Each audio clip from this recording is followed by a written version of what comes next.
Harper Business and HarperAudio present A Minute to Think. Reclaim creativity, conquer busyness, and do your best work. By Juliet Funt. This is the author. Prologue. Racing to nowhere. I have a problem with video conference calls. They prevent me from taking one of my most important self-corrective professional actions, gently holding my lips closed while the other person is talking. I'm not kidding. I'm an incurable interrupter, and this simple fix has worked for me for years. My interrupting is truly not born of ungraciousness. It's just a symptom of how very fast my brain runs.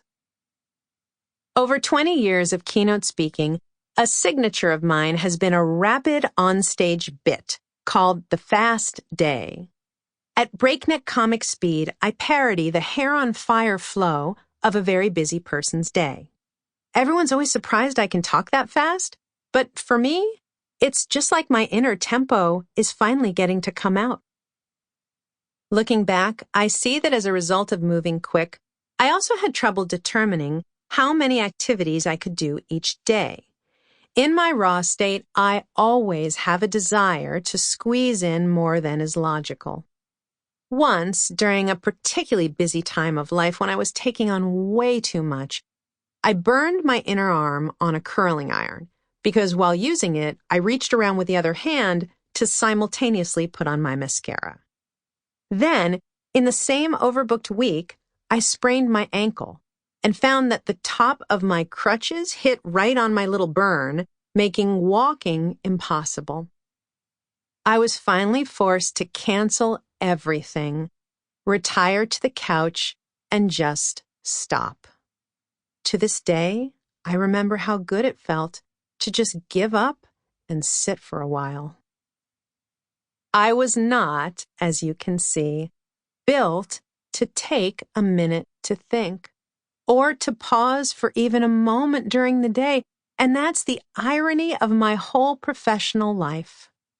I pursue and revere open windows of time, largely because of how elusive I find them myself. But I need them every day, and so do you. Never before has the roller coaster of reactive busyness kept us more breathless. Our time is under attack, and the global workforce is so fried it belongs in the food court of a county fair.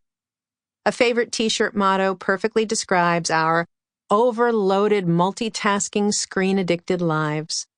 I do not have ducks or a row. I have squirrels, and they are at a rave. The solution I've discovered is something called white space. Freed time in the day to think and breathe and ponder and plan and create. As you learn, the term came from looking at the white unencumbered spaces on a paper calendar and realizing that those little empty squares, the areas of inkless paper, were the key to adding flow, peace, and startling creativity to one's day. In graphic design, white space refers to the blank area on the page. In sales, it means untapped market share. At our company, we define white space as time with no assignment. It's the open, unscheduled time, long or short, planned or improvised, that's accessed by taking a strategic pause in the activities of life. The absence of white space and the need for it is everywhere I look. Lacking it is the reason burnout is always chasing us and why high achievers struggle to reach the apex of their capabilities. When people discover that white space is possible, you can almost hear an audible sigh of relief. It's a joy to watch them embrace it. I've been privileged to share its wonders with thousands of people in intimate conversations, workshops, and at the world's largest leadership events. Whitespace users send the most touching notes from across the United States and from Germany to Australia to even Rwanda, saying here too people need mental space. A minute to think. 10 years ago, when clients and corporations began asking us to help scale these Sample complete. Ready to continue?